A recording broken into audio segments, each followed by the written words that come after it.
Hey, everybody. Welcome to another exciting episode of Clinic Gym Radio. I'm your host, Dr. Josh Satterley, and it's my pleasure to excitedly be joined by Michael Sharkey. Mike, how are you? Good. Thanks for having me. Absolutely. Now, you can hear that Michael has a deep southern twang from, what is it, Dallas, Texas, or somewhere south? No, it's Australian. Oh, even further south. My bad. I apologize. Awesome. And Mike is the... kind of like Texan, though, I think. I find Texans are closest to Australians from my experience working and living in the US. Well, don't tell them that because they get pissed if you say anything is like Texas. Texas is its own entity, you know? No, I think Texans give us a pass. I really do. I think we're the only people that can get away with it, but yeah. Interesting. All right. Well, I'll have to run that by my Texas friends. So... Mike is the head of a company called Autopilot HQ. Mike, can you give everybody a little explanation of what Autopilot does? Yeah, so it's a visual marketing automation software that allows you to send email marketing and build what we call marketing journeys. And those help you automate different aspects of the customer lifecycle. So like sending your customers welcome emails, making sure you retain customers by keeping and staying in touch frequently, and various other different automations that you can do to essentially build a growth engine behind your business. Awesome. And, one of the great things about marketing automation or just automation in general is once you establish it, it runs and runs and runs. Even when you forget steps or get lazy or get tired, that's one of the benefits. So if somebody wanted to say promote the state of Texas, they could get your software, write a few emails to go out about Texas, then build a journey so that everybody who is on the list gets a Don't Mess with Texas bumper sticker, and then possibly a discount for a 10-gallon hat and or a Colt 45 revolver. Yeah, I mean, that's one way of looking at it.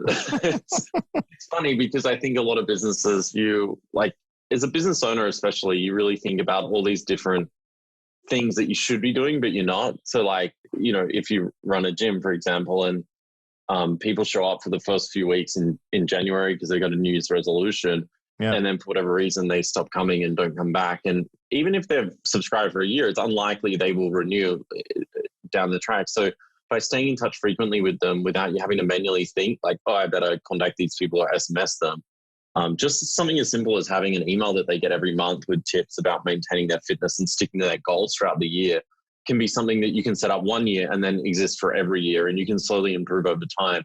So you've got these automated journeys working in the background, helping you grow your business and compound the value of the people in your audience instead of, thinking one-off sporadically. So it's the difference between really campaign marketing, which is just, I'm going to think of this and do it. And obviously, as you said, there's human error involved in that, or something that's running automated and just doing it for you and helping grow your business. Awesome. Now, a lot of folks listening are probably going, "Oh man, I already use MailChimp or some other service that sends emails." But what I think is cool about your product is it's essentially a canvas, and if the software or service you want to integrate with appears on the canvas, basically we can make it connect. For example, you have the ability to send like a postcard right after somebody gets on the list, right? Not just an email, a physical postcard. Yeah, it sort of came out of the idea of, I worked as a marketing consultant for a long time. And what we would do is you'd get on a whiteboard and you draw these marketing journeys and be like, let's think through your customer journey. How do you acquire customers? How do you activate them? How do you convert them? And then how do you retain and grow them? And so you would get on a whiteboard and you'd be like, oh, wouldn't it be great if you could send a postcard or a letter in the mail to everyone that signed up to Let's Use Gym, to your gym. And so you'd go and map these journeys out, and then you'd think, shit, how do we actually build this? And a lot of the time it was, especially back then, it was just impossible. You'd need this huge budget, and really only large companies could build that kind of customer experience. So there was a huge gap between what a large company could do, like an Amazon, and what you could do as a very small business. So really Autopilot foundationally was designed to close the gap there and help sort of take the technology that big companies were using and give it to the small guy. That's awesome. So let's talk about that, because I think, the world of chiropractic and the world of gyms, man, you don't make any money unless you can keep that relationship long-term. I think on the front end, most chiropractic offices don't even make any money until probably the third visit or something, when you factor in the cost of marketing and, all the time invested in that initial visit and all that. And then when they transfer to the gym, again, the play is really that second 6 months of the year. That membership is where you really shine. Can you talk about the different phases? I know you mentioned them before. Maybe talk about the different phases and where you see people do a great job and maybe where you see the biggest chance at improvement. Yeah, it's something that I've seen a lot, and I'm guilty of making all the mistakes as well. But typically, the great thing about a chiropractor or a gym or anything that has, repeat visits or recurring subscriptions is it's very closely related to how we run our own business as well, as a software as a service model. So you've really got to think through this continuous chain of value throughout the customer journey in order to retain the customer. And no different to a gym, this continuous chain of value is really them getting results and feeling good about the results that they're getting and being reminded of, the hours that they're putting in, the result that they're getting out of it. So the way we think through the sort of growth engine behind our own business is in these 4 phases. And these phases can be applied to really any business. We have this acquisition phase, which everyone would know well. Like, how do you find your audience? Like, where are they? Who are they? What channels can you market to them on? And then activation, which is one that not a lot of people think of, but you're probably already doing, which is how do you warm them up to buy? So in a gym or chiropractor, that might be a free consultation where you come in and you try and create this great experience for them. And then after that, you're sort of reminding them like, hey, you love that experience, so now we want you to buy or subscribe. And so that brings us to the next phase, which is conversion. So how do we convert them to paying customers from this acquired lead or warmer lead after the activation stage? And then retention, how do I retain those subscribers or retain those customers long term, and how do I grow their lifetime value over time? So how do I make them worth more money? And of course, a lot of people forget, but the retention phase is really the best phase where you can make the most money long term. They're the easiest people to sell to. They've already bought from you, they have a relationship with you, they've experienced your product. So obviously that phase is so much more critical. And often the mistake we see people making is, you go and spend a whole bunch of money on Facebook ads. So there's a few things that you do there. You pay Facebook a hell of a lot of money. Often you're directing them to Facebook pages or community-driven pages where you're essentially handing your audience over to Facebook. So you no longer own the audience, and you have to keep paying to get access to it. And then, so you're spending a lot of money, and say your cost of acquisition there is $50, and then you only convert 10% of the actual leads that you bring in. So each conversion is really expensive, and you might generate a whole bunch of names in a database, but for whatever reason you can't activate them all, and that's generally what happens is you get a small subset of people that you're able to activate and convert, and then the rest of those audience members just sit in a database doing nothing. Everyone has this problem. I mean, we do it ourselves as well. Like, you have these huge data sources of leads or contacts and people that you occasionally will email blast out to, and you don't really think through how you should be talking to them over time. So that's where Autopilot can help, or any system can help. I mean, there's a bunch of different automation systems out there that'll do this. Yeah, I know, but let's talk about yours. I mean, it's okay. Brag. Yeah. Well, I mean, honestly, my goal is to help people, make more money out of this. So obviously I'm an advocate for our software, but I think I'd like to see just the whole market coming forward and doing this kind of thing in general. So ultimately what we want to see there is, thinking through what we call customer journeys. So thinking through, okay, so after I acquire this customer, what's the next action I want them to take? Well, I want to get them to a free consultation. So what we can do is set up a journey that sends them a bunch of different emails to try and nudge them along to do that free consultation. Because you know as well as I do, like in January, you'll go and you'll sign up for a bunch of things and you'll be like, oh, I'd love to get fit this year. And then, what happens over time is you kind of forget about that goal and it just sort of goes away. But if you're getting an email every week with tips to get fit in the year and offered a free consultation or something like that, it's highly likely eventually it's going to hit you at the right time and right moment, and you'll go and do that free trial. And then after the free trial, the next step is following up. So having an automated follow-up. So you don't really, as the business owner, need to think. They come in, they have a great free trial experience, and then the system just takes over and starts nudging them to actually a subscription level. And then over time, if they don't subscribe, you can start to nudge them a little bit harder. So say, we'll give you 20% off the first year's membership or 20% off a monthly subscription. And so the journeys can automate all of those different aspects for you, so you can be hands off and focus on running your business and growing it, and not really the what we call the leaky bucket between these different phases. Mm-hmm.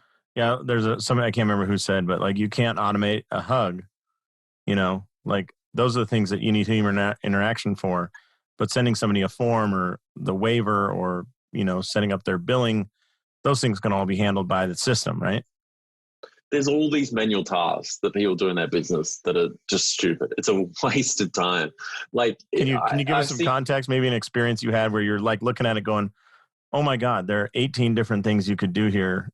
Yeah. Well, the gym I go to, I won't name it because I don't know. They might. Well, it's in Australia. We might know it by name then. Oh yeah, we'll be fine.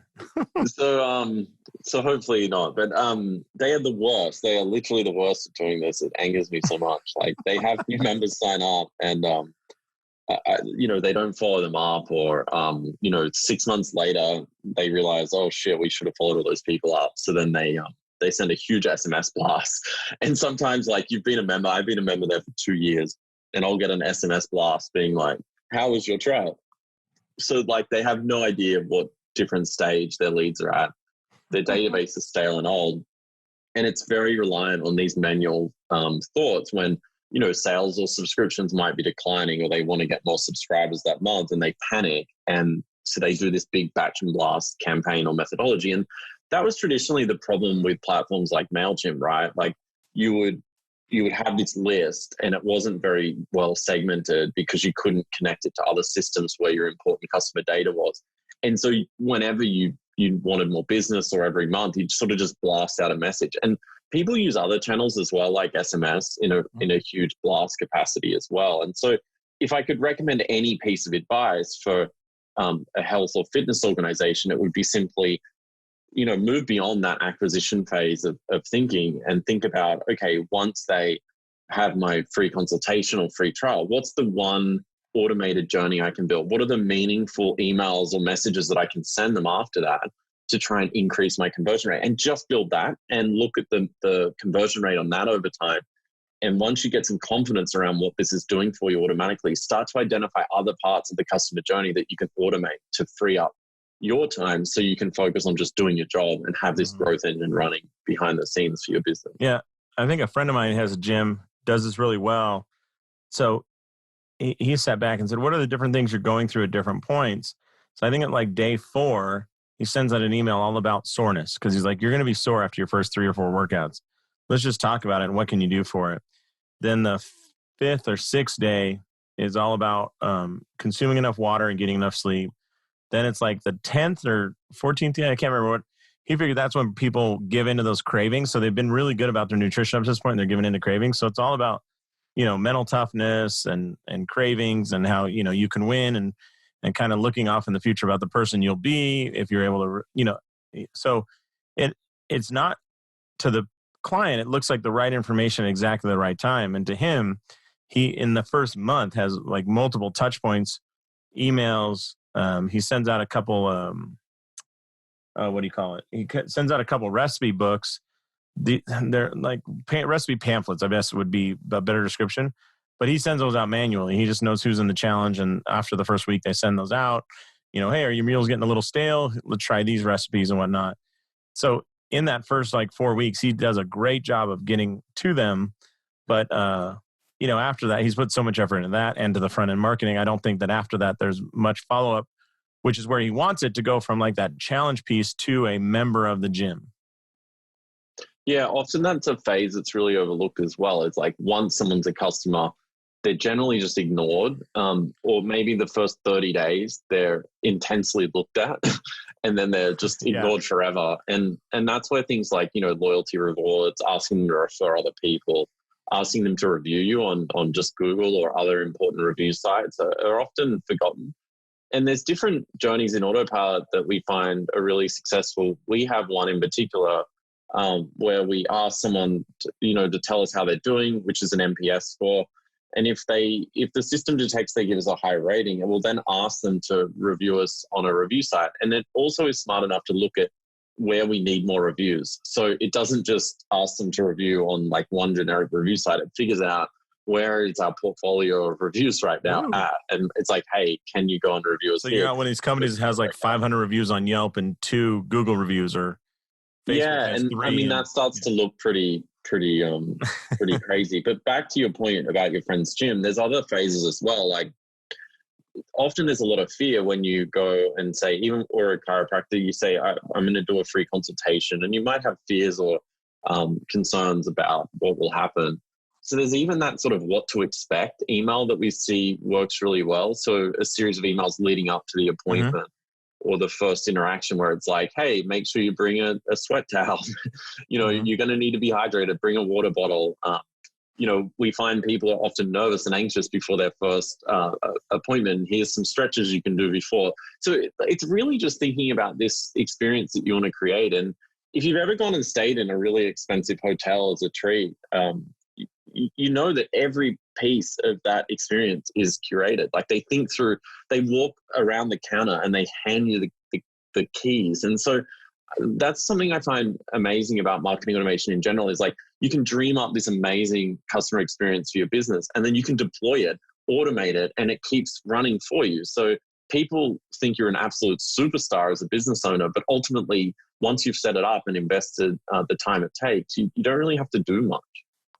That's awesome. I've looked at your software and stocked it online, and we're using it in a small derivative of our company here. We do some consulting work, and I'm using it there, transitioning over from a larger kind of older software. One thing I noticed is that you guys really believe in idea of like integrating with the best, as you call it, best of breed or best of class. So if there's a company that, you guys do the automation piece, putting the gears together, right? But if there's somebody else that can, I'm trying to think, like send the postcards or do something else better than you're like, hey man, integrate. That's totally cool, right? Yeah, I think that's traditionally been the problem with a lot of software vendors, right? Or at least the enterprise software vendors we were initially competing with. Since we came to market, obviously it's spawned like this whole visual customer journey genre of software. But prior, when we really launched, there was really only the options, which was pay, $20, $30, $50,000 for these expensive enterprise marketing automation suites, which no small business could afford. And so a lot of this stuff was out of reach. And so what you find with small businesses, they're really good. In fact, they're much better than larger companies at identifying their own sort of tool set or technical stack to use in their business. So you might have some booking software, and then you might use some email software. And so generally you have 4 or 5 systems that you're using to run your business. And what a lot of vendors come in and say is, well, we're going to take over all those things and we're going to be an all-in-one. And sometimes that works well for people. I mean, there's a huge community of people that love HubSpot because it just does everything. But often you find when a vendor tries to do everything, they suffer from that jack of all trades, master of none problem, which is, they're really good at one thing and then they're not so good at about 10 other things. So we early on said, well, we just want to be the best at customer journey marketing and helping people automate great experiences. We have more recently conceded a little bit of ground there because we realized that once people start using our software, they really want to bring over their email newsletters and like product updates and things like that from traditional email marketing software like MailChimp. So we have introduced the ability to send one-time campaigns because that was just something that people, wanted to do. But outside of that, we don't really have any plans to move outside our wheelhouse because we just want to build the best software for the job. And a part of that is integrating and working with best of breed vendors. So, Twilio is really good at dispatching SMS all around the globe. So we partner with them for our SMS infrastructure. And at a base level, we give you SMS credits for free. But if you send more SMS, you can establish an account with them and pay them and negotiate with them directly if you become much larger. So, we're trying to give you access to the best technology out there and allow you to orchestrate a journey based on all these other great things that you can use. Because obviously marketing tech's changing so rapidly. Like every day there's a new channel or a new technique or a new methodology that's really hard to keep up. And so ultimately, if you build software entrenched with certain channels in mind or certain ideas in mind, often it's outdated in 6 months. And so we're trying to create that has never occurred. That has never happened to me or anybody I've ever worked with. Oh, really? All right. It happens all the time. Yeah. Yeah. I mean, it's just funny. Like marketing is a constant experiment, right? Mm-hmm. Like trial and error. And so that's what I've really loved over the years about the visual canvas. It's just something I wanted. Like you can experiment and explore on. I think the one thing that's occurred to us more recently, though, is that with small business owners in particular, like they just like people like me, nerds that have time to just sit around exploring different ways of using the canvas and the technology. It's great for us, but for a very small business where you're just trying to hustle and like get your business off the ground, ultimately there's like kind of like 5 journeys or 5 things that you should be doing really that we can identify with each vertical we look at. And so a lot of people are just like, I just want to switch those things on. So for us, Autopilot as a brand is really being driven towards that goal, which is can we just help identify who the business is and switch those 5 things on for them, but still give them more power users in the future the ability to go and really like automate and construct very complex journeys or compound them over time. So for us, it's something we want to look at in the future, which is like, how can we distribute this technology to even more people? Because right now it is still a little bit restricted to people that have the time and energy to go and do this. But the results speak for themselves if you invest the time up front. Are you interested in becoming a better provider for musculoskeletal conditions? Well, if you know me, you might have seen me out on the road, but I totally believe in, I adore the SFMA, the Selective Functional Movement Assessment. It is a fantastic way of assessing the movement-based dysfunctions in your patients. Now, why movement? Because movement has to do with motor control, and that's usually the first sign that pain is going to develop. And it's a better, more reliable method than assessing pain. So if you're interested in using a movement-based diagnostic system as part of your intake protocol, I would highly recommend the SFMA. Plus, they've got the best instructors. I'm one of them. So I make it fun.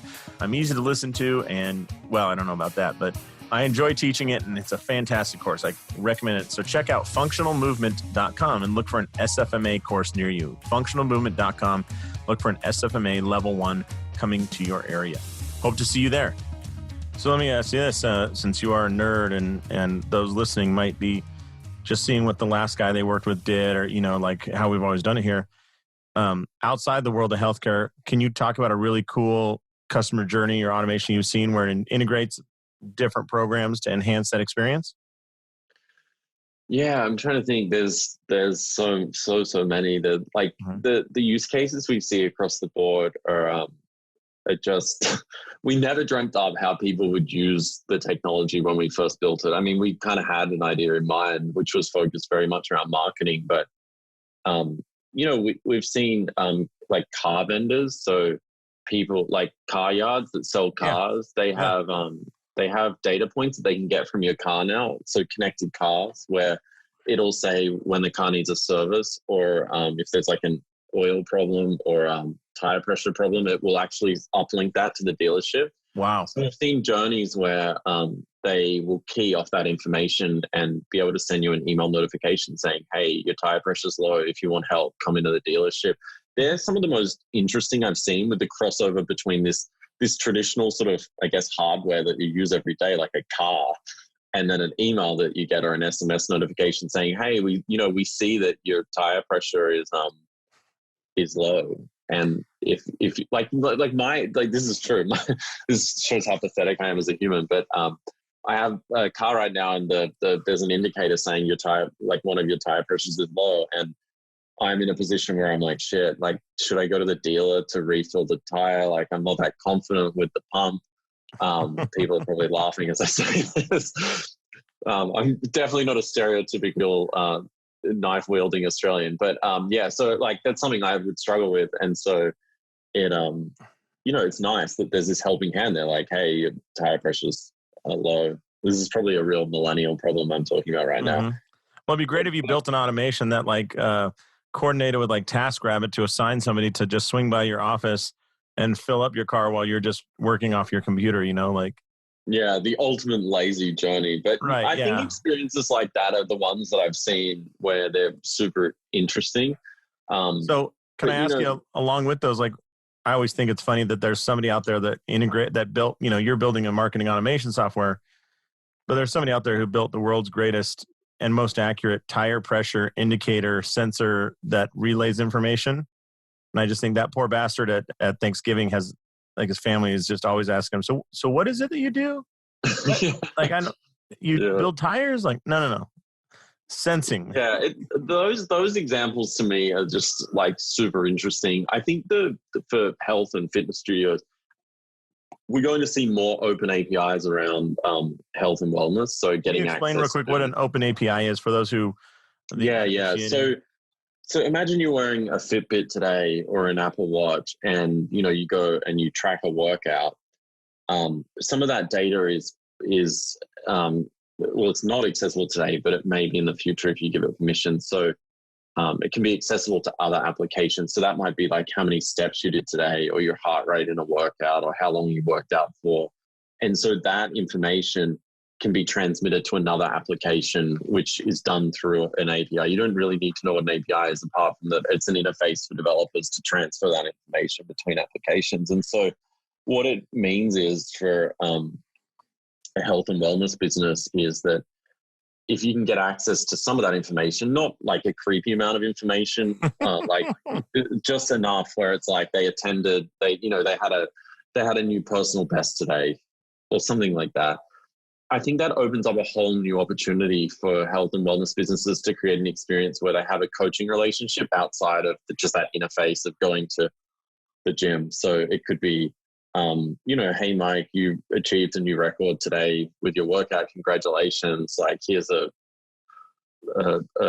badge or a certificate or whatever. And I think those things sound a bit cheesy, but it's such a great way of retaining customers because it's sort of this. I mean, have you ever heard of this? There's a app called Strava. Yeah, I use it all the time. Yeah, and think about what they've done. So it's not even groups that are meeting up like at a gym, but I know there's a course near me, and there's a local guy who's the king of the mountain, meaning like on that course that's established by everybody, he has the record time for a mountain bike to get to the top and back down. And inherently people compete against him, people he's never met, And I think it's right if you can, you're saying it's cheesy, but like, man, if you had a gym and people are coming twice a week, and then one day a week you say, hey, whoever gets the most amount of activity or most, amount of hard activity on Saturday between 8 a.m. and noon will win, this custom-made sweatshirt or something. People love that kind of challenge. They love being part of it, even if they're not together. And then if they are together, it's even better, right? Yeah, I think it just makes it more interesting and fun. But I do think there's some privacy implications around it where you kind of, I always have the rule internally, don't be creepy. Because I think marketing gets a really bad rap of being super creepy when generally it's just the social media vendors that are the creepy ones. So ultimately, if you've opted in to receive email and you're engaged in a business and you're creating a great experience with emails, like people want to get them, people want to receive them. I don't know if you got this news in Australia there, bud, but there's a lady who found out her boyfriend was cheating on her from his Fitbit activity because at 4 a.m. he spiked in his heart rate, but unfortunately it only lasted 3 minutes. And so she knew it wasn't a run. Wow. That's like, you don't want that reported. Right. Like, hey, congratulations, Mike, on the early morning calorie burn. Yeah. It's weird though that your GPS locator is nowhere near your wife or something like that. Yeah. Yeah. So that, I think that data, I don't know. Some people like that. Some people are kind of creeped out by it. I understand both. How about on a simple one? If I wanted to say, if you come to my gym and after 100 workouts, we automatically send you a 100 workout t-shirt. You're in the 100 workout club. Yeah, right? That's a great one. And that can be achieved today through a lot of the software people use to check in. They do have like Zapier integrations and different ways of getting the information into an application like Autopilot. So you can just literally have a simple segmentation of customers, like has greater than 99 workouts, and send them an email or send them a postcard with like a congratulations message on it. I think things like that are really innovative and cool, but they're definitely like, I would just encourage anyone listening that's thinking, wow, this stuff sounds cool, but also complex. Really, to get started and just do something simple is better than nothing. And a lot of the things you can start with are super simple and easy, like just sending one email every time someone, after they attend their first session. It's just such a big win. It's better than doing nothing, right? Mm-hmm. Yeah.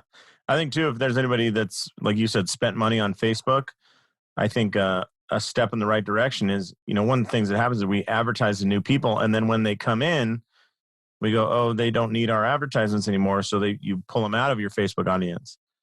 And so now they're hearing a bunch of stuff about you and seeing you on Facebook, and now they've totally stopped. If you can create a second audience of current members and have different content going to them, but still stuff that they will see, oftentimes that I see that extends that retention rate at gyms.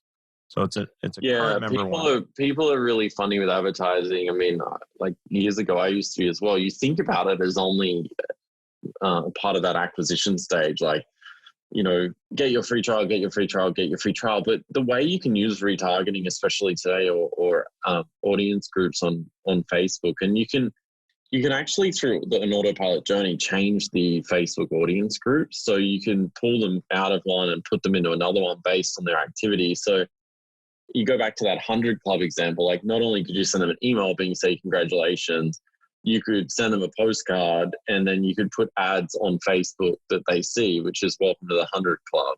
And so that kind of experience, I mean, like that is like hyper personalized stuff where, no one's forgetting that. Like, you're like, how did you make an ad appear for your gym that welcomed me to the 100 Club? And it's stuff like that, it's also proprietary stuff, right? Like if you ever want to go sell your business, you're selling this like engine behind it as well, which is quite valuable.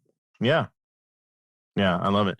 So as far as some of the softwares that integrate, any cool ones out there that you're like, oh, this company does this or that company does this?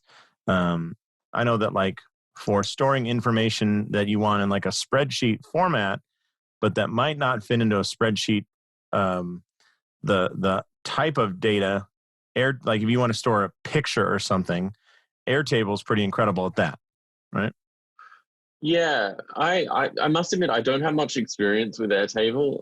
I haven't used it that much, but any cool softwares that integrate that you're like, oh man, what these people do in this tiny little market's awesome.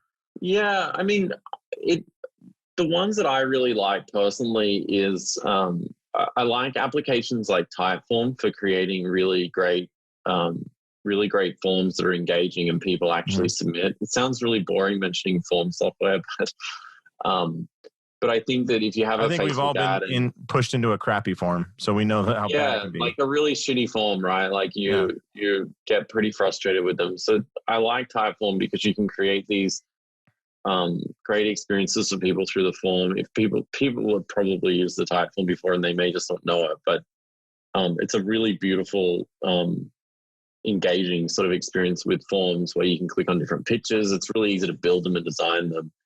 And I think they're a really good way to capture people's information and different attributes about them. So like if they're filling in a form to complete their first session at your gym, you can have pictures like explain your current fitness state, and you can have images of like a sluggish kind of person that's sweating profusely, or like someone that's super fit.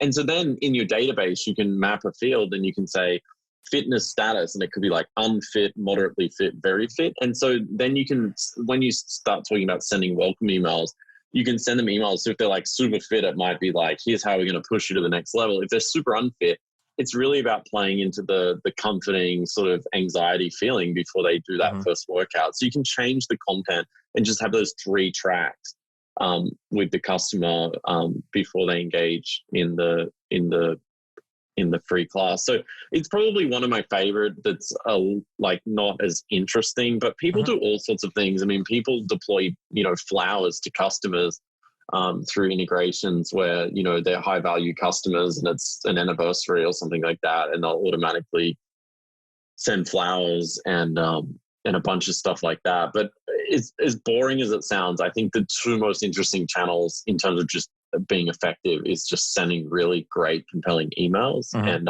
using ad groups or audiences on different ad networks to personalize the ads. So you're not spending money on generic ads either. Yeah, because they're retargeting is a whole lot more affordable than generic ads, right? Yeah, retargeting is just such an important piece because if you think about it, like you can send an email to someone who is about to attend their first session, and then display an ad saying like, we're looking forward to seeing you. There are some limitations around that. Like there's restrictions on Facebook and Google about the minimum audience size before the ads will start showing. So you kind of need larger volumes if you want that to work. But stuff like that's really interesting to me. That's awesome.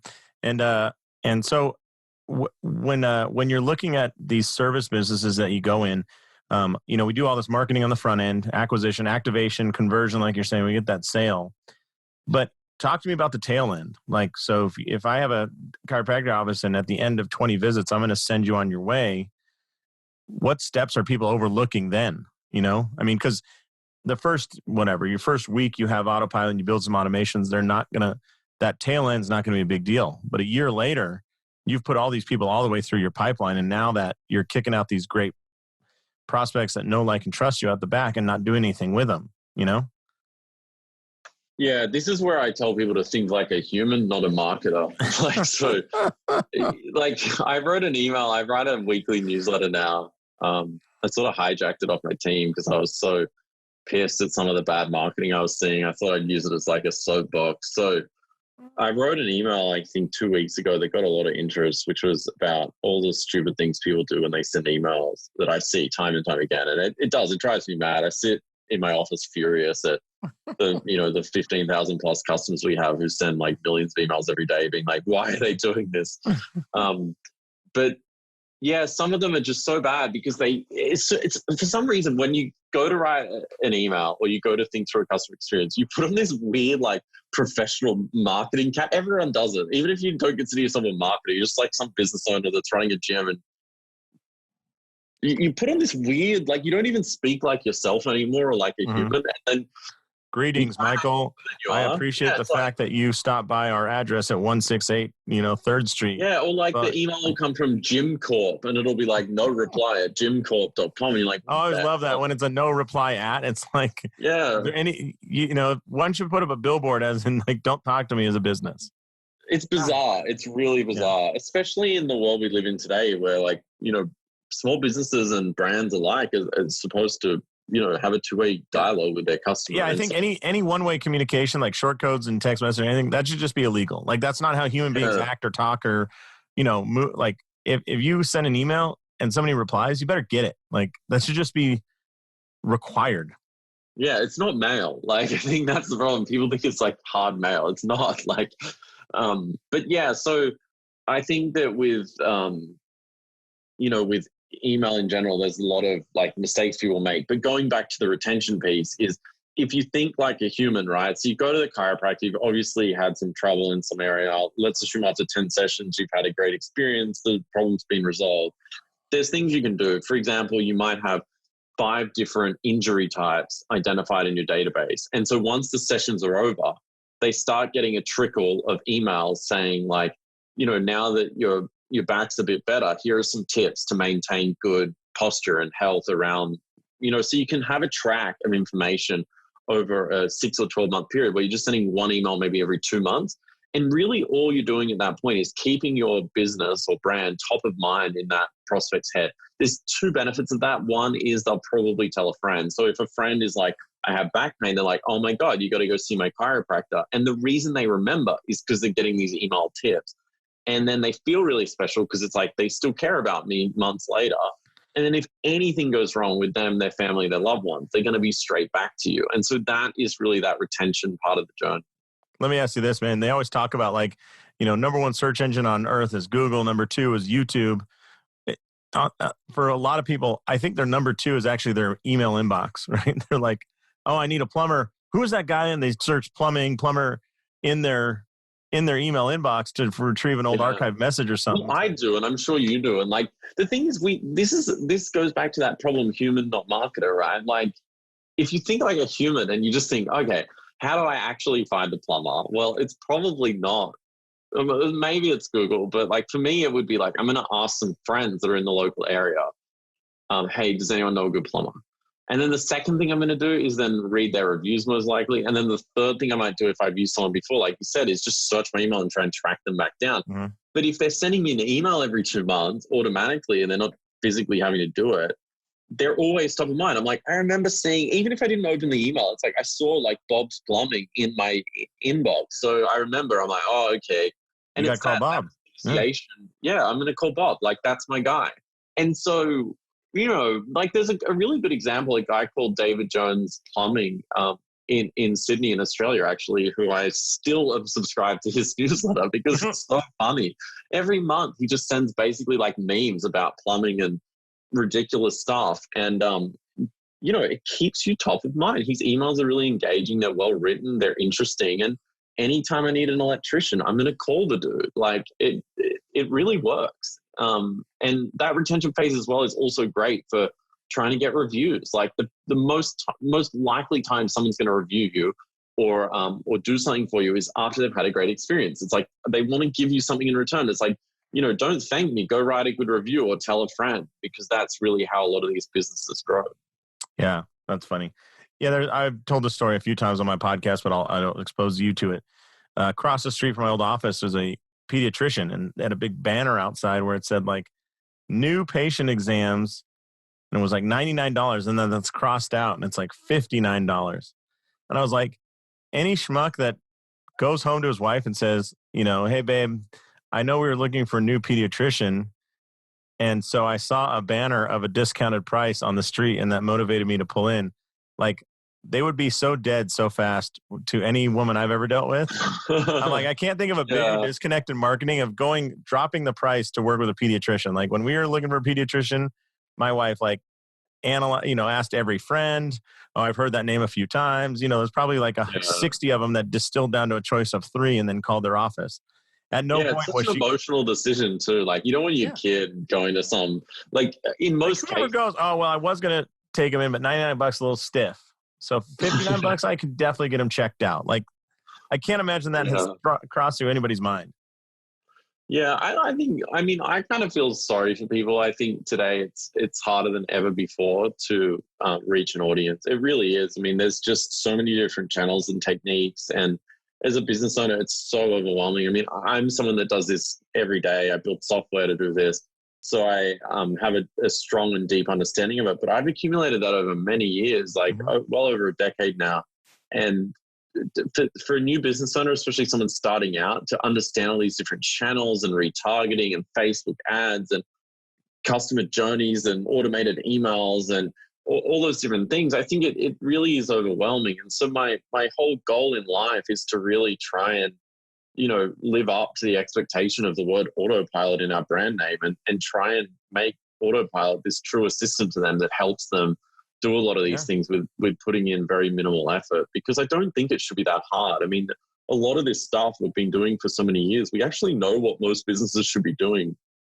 And it's getting to a point where the technology is getting good enough where we're on the verge of a pretty big change where we can actually start to see ourselves more like Facebook ads, where we can just help people do this stuff. Like we don't really need them to go build a lot of these things. Like we already know what they should be doing in a lot of cases. So do you have any good resources for people if they want to learn about how to use these integrations and set up these journeys? Because like you said, it is tough. And sometimes we see softwares and that are really popular, but that doesn't necessarily mean we need to actually use them. Yeah, exactly. I mean, I think that you're better to just start with one simple thing. And if that means you're going to manually send an email newsletter every month to everyone, that's still better than doing nothing. And so I would encourage anyone listening today to just do one thing and focus on like one thing that they can do that will help them have a better relationship or communicate and be more top of mind with the people that they're trying to target. But we do have a lot of resources on our website that are freely available. So if you go to autopilothq.com, we have on there a bunch of different journey templates that can give you ideas, and they've got annotations. So they're all sketched up and they explain how they work and what they do. And if you like some of those templates, you can just click on them, use this template, and it will create you an Autopilot account with that journey ready to go. And then you can just set it up and hit publish and it's live. So that's a really great shortcut. The other way is if you go to our help page, we have a video training series on there as well. So you can learn all about customer journey marketing, what it means, how to do it, how to set it up, and just follow along with that video series, which is super easy to follow. Nice. And then if you want to read my rants, you can subscribe to our newsletter, which is on our blog there. There's a link to subscribe, and you can hear more rants from me. Mike'sSoapbox.com. No, just kidding. Yeah, I probably should set up a domain for it. I'm not sure how long it will last because I'm very time poor right now, but I do enjoy writing and ranting, so it's fun. That's awesome. Well, Mike, I think that's a good place to wrap this up. So for those interested, it's autopilothq.com, correct? Like headquarters, HQ? Yeah. Unfortunately, autopilot.com is taken by a spa company, a very, very nice gentleman who lives in Florida who I've talked to a few times. It would be, I'm sure, maybe happy to sell it to you. Just the decimal point might not be in the right place, right? Yeah. It wouldn't be a cheap exercise. Exactly. Yeah. Well, I think you're doing great things for small business, man. And as much can be automated and integrate these different softwares like Zapier or like you talked about, working the reviews and making sure the reviews go to the right place and are organized. I think that has the power that over time, 6 months to a year, really becomes something amazing for these small businesses. When all of those things are going in the background, it's not uncommon for me to talk to people who've done this and say they figure they have an extra employee, after a year. It's like the amount of work that's occurring is equal to that of an employee who never gets sick, never takes days off, and only costs whatever, $50 a month. It's really hard to hire good help for $50 a month, by the way. Yeah, there's actually a bunch of videos we shot. They're like mini documentaries about how customers use automation in their business to feel like there's more employees. Yeah. They're on our website. If you click on the customer page, there's one by Kindly Care, which I encourage everyone to watch. I think it's the most fascinating video because all of their customers will email this one person who set everything up, saying like, I can't believe you sent me this email at this time. Like, she's got it so automated and set up that people think she is just a god. And I think when you watch that video, it's so inspiring. You're like, I want this. Like, I should be doing this. And that's awesome. Yeah, it's pretty fascinating. Awesome. All right. Well, Mike, if people want to reach out or get a hold of you, or I know that you're a crazy busy man running a company in the northern and southern hemispheres, but is there any way they can reach out to you or find you?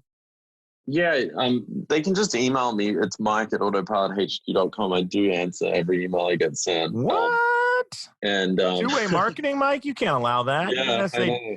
Your address is do not reply at Autopilot HQ, right? Yeah. And I am on Twitter, but I don't really enjoy Twitter. It's very... that's fine. I don't either, so don't even worry about it. It's kind of like pretty negative, so I've stopped using it. Right. What about any Facebook groups that you guys kind of jump into and talk about? Yeah, we've just set up a Facebook customer group. It's very new. It's only been a few weeks. It's close to 400 people in it now, and I'm on there as well. I really enjoy that. I love interacting with people and helping them, so it's what I get my kicks from. So if you want to join there and harass me for advice, what's it called, I'm always in there. I don't actually know, but I think it's like Autopilot HQ official something. Okay, Autopilot HQ official something. Yeah, I'm sure it's findable on there. Mike's so good at automation. If you're listening to this, you may have already been added. Yeah, if you sign up for a trial or somehow you get added into our actual Autopilot account, I'm sure you'll find out about it. So, yeah, that's awesome.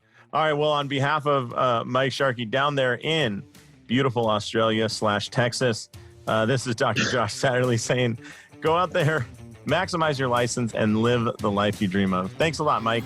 Thanks so much for checking out these videos. I hope they're useful. We'll cover things like rehab, exercise, business model, progressions, layout, everything else that helps you build a clinic. So if you're interested, you can click here, there, here, or anywhere to get more videos just like this. Thanks a lot for watching, and we'll see you soon.